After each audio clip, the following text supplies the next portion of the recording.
Hello everyone, so in this video, I'm going to be showing you how to bid on Upwork. So the first step would be to sign up and log in, or create an account or log in to Upwork.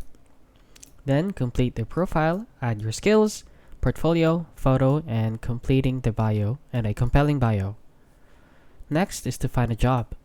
Use the search bar or filters to find jobs that match your skills.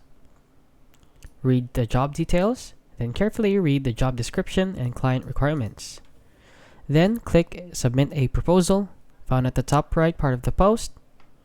Then set your rate, enter your hourly rate or fixed price bid. Next, write a cover letter, briefly explain why you're the best fit. Then answer screening questions, if any, answer them clearly and professionally.